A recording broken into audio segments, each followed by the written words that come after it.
여호와를 섬기는 것이 너희에게 좋지 않게 보이거든 너희 조상들이 강서 쪽에서 섬기던 신들이든지 또는 너희가 거주하는 땅에 있는 아모리 족속의 신들이든지 너희가 섬길 자를 오늘 택하라.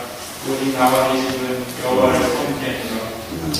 하나님, 우리의 삶 가운데서 여러 가지 많은 일들이 생기고 많은 선택에 이제 우리가 놓이게 됩니다. 하나님, 그럴 때마다 우리가 먼저 주님을 생각하게 하시고 주님께서 주신 우리의 은혜를 다시 한번 기억하며 살 수 있도록 하나님 도와주시옵소서. 하나님께서 허락하신 이 귀한 하루를 하나님 기뻐하시는 그러한 모습으로 살아낼 수 있도록 인도하여 주시옵소서. 감사하며 예수 그리스도의 이름으로 기도를 드렸습니다.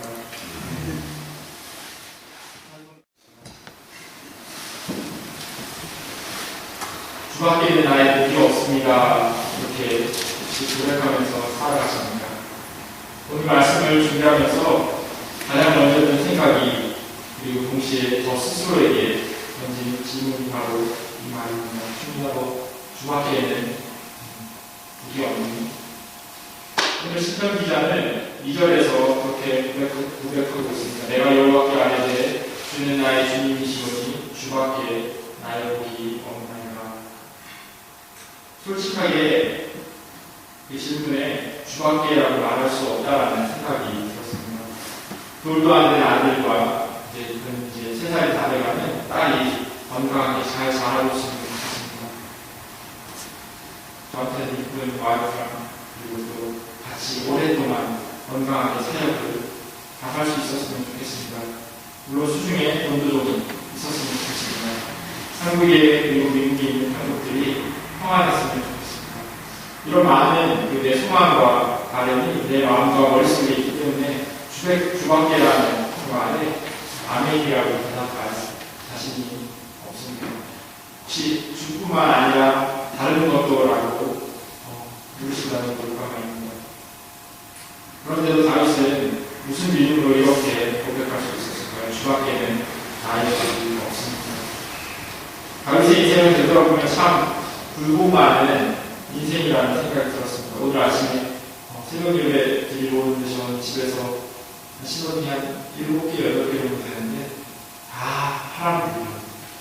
한 번도 막히지 않고 쭉 오니까 거기까지 5분 정도 걸렸는데 신호등이 다 파란색인데 너무 좋더라고요. 고속도로를 달리는 것처럼 60km로 쭉 와서 오니까 참 편하고 좋았는데 다윗의 인생이 이렇게 다 파란불인 것처럼 그런 인생은 아니었던 것 같습니다. 양치는 목동에서 이스라엘의 히어로가 되고 당시 왕이었던 사울의 딸과 결혼을 하게 됩니다. 하지만 그 사울왕이 쫓겨서 도망다니는 신세가 됩니다. 손이 이스라엘 왕이 되긴 하지만 자신과 맞서야 하는 그런 가슴 아픈 현실 앞에 놓이기도 합니다. 어쩌면 이와 아프고 힘든 상황 가운데서 16편이 쓰여졌는지도 모르겠습니다. 왜냐하면 시작부터 내가 죽게 피하나이다 하고 자신이 위기 상황 가운데 놓여져 있다는 것을 말하고 있기 때문입니다. 그리고 9절 11절 말씀은 이러한 위기 상황을 생명을 위협받는 그러한 상황이라고 더더욱 짐작할 수 있도록 이야기해주고 있습니다. 이렇게 어려운 상황, 힘든 상황 가운데서 다윗은 주밖에는 나의 복이 없습니다라고 고백하고 있는 것입니다. 자신의 인생을 되돌아보면서 비록 굴곡진 삶이지만 다른 사람들을 보지 못할지언정 나에게 함께 하신 그 보이지 않는 하나님의 손을 다윗은 경험할 수 있었던 것입니다. 그것은 바로 오랜 기간 동안 하나님과의 친밀한 그런 교제의 시간, 그런 관계가 있었기 때문이 아닐까 생각합니다. 다윗을 영웅으로 만든 사건은 많은 사람들이 알고 있는 것처럼 골리앗을 쓰러뜨린 일입니다. 그가 우연찮게 물맷돌로 골리앗을 쓰러뜨렸다라고 이야기하는 사람도 있습니다. 아니면 다윗이 자신 있게 던진 그 돌을 하나님께서 정확하게 골리앗의 머리에 맞도록 하셨다라고 말하는 사람도 있습니다. 마치 모세가 홍해바다를 갈라놓은 그 일처럼 소설가 유해수 씨를 사람들은 기인이라고 말합니다. 일단 외모가 그렇고 그의 생각이나 글이 또한 그렇습니다. 그에 관한 유명한 일화가 있습니다. 다윗에게 그 물맷돌, 무리매가 있었다면 유해수 씨에게는 젓가락이 있었다고 합니다.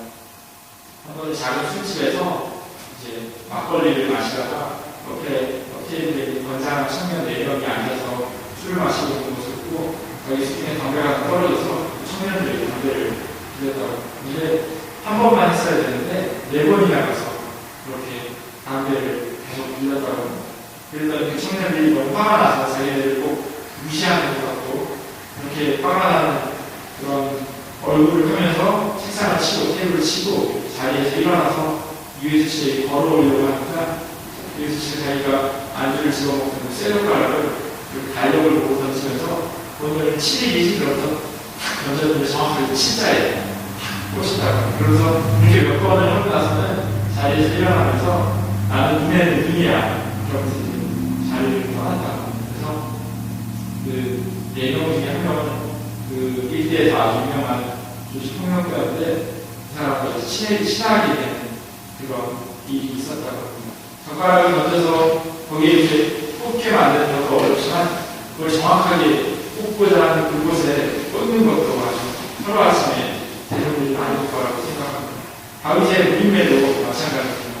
다윗 대통령이라고 하는 그런 책이 있습니다. 저자가 카이스트의 공학박사 출신이어서 그런지 몰라도 다윗의 무인매에 대해서 과학적으로 설명합니다.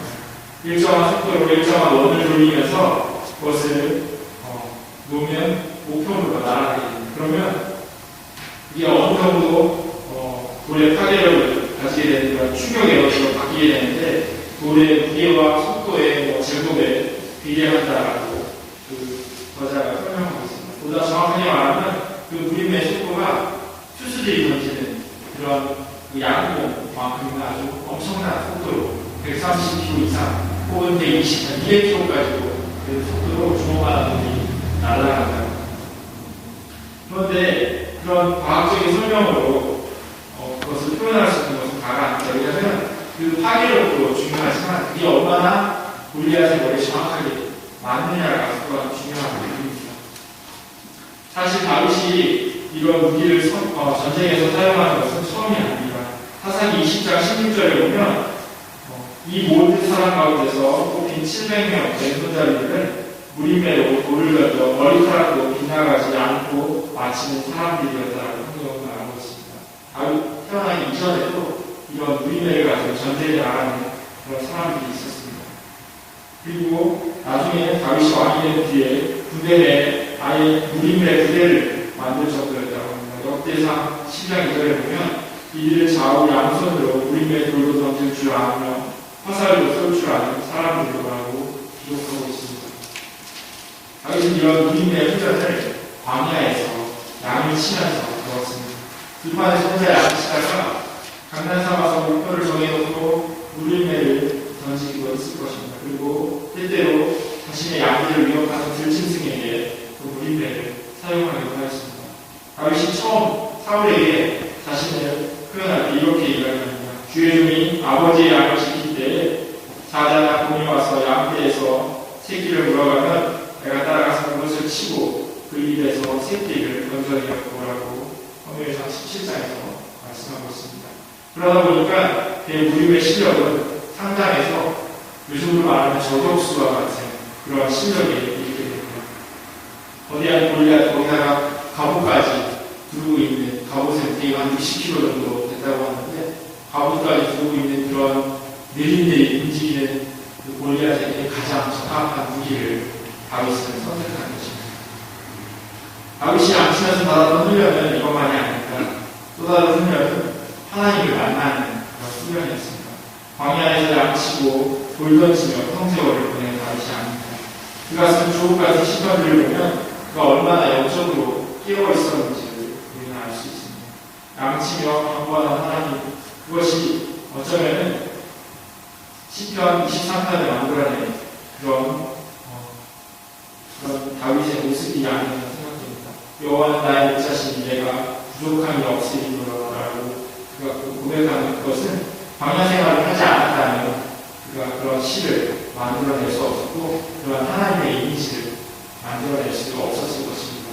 그리고 이러한 내용이 그에게 있었기 때문에 사울 왕이 악령으로 고생할 때 그를 치료하는 그런 수금을 타는 일까지 하게 되었습니다. 시편 16편 말씀을 묵상하면서 주밖에는 나의 몸이 없다라는 그 다윗의 고백은 그렇게 하루아침에 나온 것이 아니다라는 결론을 얻었습니다. 오늘 말씀 하반부에 보시면 다윗이 이렇게 고백하면서 살 수 있을까라는 질문에 답을 이야기하는 것 같습니다. 7절에 보면 나를 훈계하신 여호와는 성숙할지라 밤마다 내 양심이 나를 교훈하더라. 8절에 내가 여호와를 항상 내 앞에 보시며 이렇게 하고 있는 말씀을 주님과의 교제 시간을 그가 어떻게 가졌는지 우리에게 알려주고 있는 것입니다. 우리는 참 바쁘게 하루를 살아갑니다. 그리고 피곤한 몸으로 밤에 잠자리에 들게 됩니다. 김영석 씨의 죽음에 연결된 내용입니다. 그날 오후 나는 강의를 끝내면서 내가 학교로 오고 있는데 또 학생이 뛰어가는 그런 모습을 보았다. 그의 이마에는 땀이 흐르고 있었다. 아니 내가 그에게 왜 그렇게 뛰어갑니까? 라고 물으면 그는 강의 시간에 늦어서 그렇습니다. 늦으면 어떻게 됩니까? 공부를 충분히 못합니다. 공부를 많이 하면 어떻게 됩니까? 좋은 취직을 하게 됩니다. 취직을 하면 무엇을 합니까? 좋은 가정을 이루고 삽니다. 그러면 좋은 가정을 이루고 산 다음에 어떻게 되죠? 잘 살고 그 다음에 죽겠죠. 이렇게 대답할 것이라고 혼자 이렇게 생각을 했다고 합니다. 그러면 이러한 긴 질문과 대답을 이런 구호나 기호 없이 줄인다면 왜 이렇게 땀을 흘리면서 열심히 뛰어갑니까? 라고 묻는다면 지금 죽으려고 뛰어갑니다. 라고 대답을 할 거라고 합니다. 현대의 의미 없는 바쁜 삶을 이야기하는 것 같습니다. 그런데 다윗은 밤에 자신이 어떻게 살았는지 하루를 되돌아봤다고 이야기하고 있습니다. 무엇보다도 하나님 말씀에 비추어서 하나님이 마음만을 주신 그 양심에 비추어서 내가 잘 살았는지 잘못한 것은 없는지 내가 다른 사람들이 상처 준 것은 없는지에 대해서 다윗은 되돌아보고 하루를 점검했다고 합니다. 내 마음 가운데 하나님께서 내가 잘못한 것을 생각나게 하시고 그 일이 나의 삶의 모습을 바로잡고 그렇게 내가 말씀하신 하나님을 찬양하는 그러한 모습으로 하루를 마무리했다고 합니다. 무엇보다도 다윗은 항상 주님이 함께 하신다는 생각으로 삶을 살아갑니다. 바쁜 일상 가운데서 하나님을 만나는 특별한 시간을 만들기 여러분에게 부탁드립니다. 그리고 여러분의 자녀와 그리고 신앙분들에게 건면하시기를 여러분 부탁드립니다. 왜냐하면 다윗이 방대할 수 있었던 비결도 자신의 목숨이 위태로운 상황 가운데서도 주님밖에는 나의 믿음이 없습니다라고 고백할 수 있었던 그 믿음이 바로 여기에서 나온 것이기 때문입니다.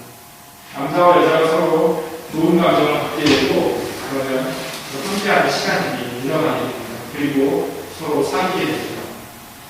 같이 만나서 차도 마시고 식사도 하고 영화도 보면서 하루 종일 많은 이야기를 합니다. 그리고 집에 가면서 전화를 하거나 텍스트를 보내면서 잘 가고 있는지 서로 확인을 하게 됩니다. 집에 도착해서 자기 일을 잠깐 보고 잠자리에 누워서 또 전화를 합니다. 전화를 끊으면서 이렇게 얘기해서 오늘 못한 얘기는 내일 만나서 다시 하자 이렇게 얘기를 하고 잘 자라고 이야기하고 끊습니다. 하루 종일 같이 있었는데도 불구하고 못한 이야기가 또 있어서 내일 만나서 또다시 이야기한다고 그렇게 서로 이야기를 합니다. 그런데 이게 하나님께서 우리에게 원하시는 그런 모습이 아닌가 생각합니다.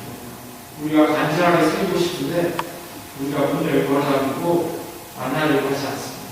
밖에서 문을 열어달라고 매달리는데도 못 들을 척 한 번만 사귀자고 좀 시간을 좀 내달라고 미리 이야기하지만 우리가 못 들을 척 합니다.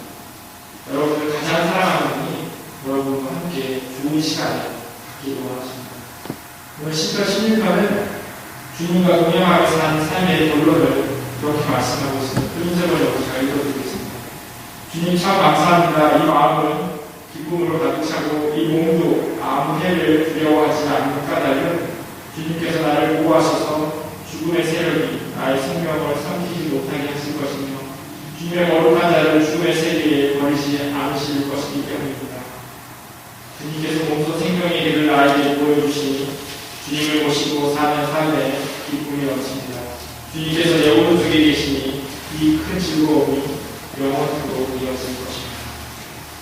다윗은 확신에 찬 말을 하고 있습니다. 흔들리지 않는 믿음의 고백을 하고 있는 것입니다. 어느 누가 다윗이 처해 있는 그 상황이 별리 아니다라고 말할 수 있겠습니다. 사울왕은 자기를 죽이려고 하고 그 칼을 피해서 도망했던 그 나라에서 자기를 다시 잡아서 사울왕에게 넘겨주려고 하자 왕의 신통을 물어주고 그냥 침을 흘리면서 미친 척을 하면서 자신의 목숨을 구해야 했던 때가 있었습니다. 이제 자기 아들도 왕이 되려고 미쳐 날뛰는 그러한 모습을 보면서 도망가는 그런 모습 참 눈부치 않은 그런 삶이지 않았을까 생각합니다. 하지만 그는 자신에게 보여주신 그 기쁨과 즐거움이 영원할 것이라고 오늘 말씀에서 고백하고 있습니다. 제가 소도의 주밖에라고 말할 자신이 제가 없다고 말씀드렸습니다. 하지만 함께 그렇게 고백할 수 있기를 원합니다. 우리가 내년에는 매일의 삶 가운데서 하나님과의 구별된 시간을 만들고 그런 습관을 가져서 다윗과 같이 고백할 수 있기를 원합니다. 그래서 이제는 정말 주밖에는 내 복이 없구나 라고 우리의 믿음이 이렇게 다른 사람들이 보여지고 우리 스스로에게도 보여지는 그런 귀한 은혜의 시간이 될 수 있기를 주님의 이름으로 축원합니다. 하나님 감사합니다. 우리 삶 가운데서 우리 입술에서 주밖에는 하나님께 없습니다라고 고백할 수 있기를 간절히 소망합니다. 내일 삶 가운데 만나시는 그 하나님을 경험하게 하시고 하나님께서 우리에게 원하시는 하나님과의 조용하고 귀한 구별된 시간들을 만들어낼 수 있도록 하나님 도와주시옵소서. 바쁘게 의미 없이 살아가는 것이 아니라 하나님을 만나기를 소망하고 하나님을 찾기를 원하는 그런 믿음의 시간들을 우리가 가질 수 있도록 내 마음과 생각에 여유를 허락하여 주시옵소서. 감사하며 예수 그리스도 이름으로 기도를 드리겠습니다.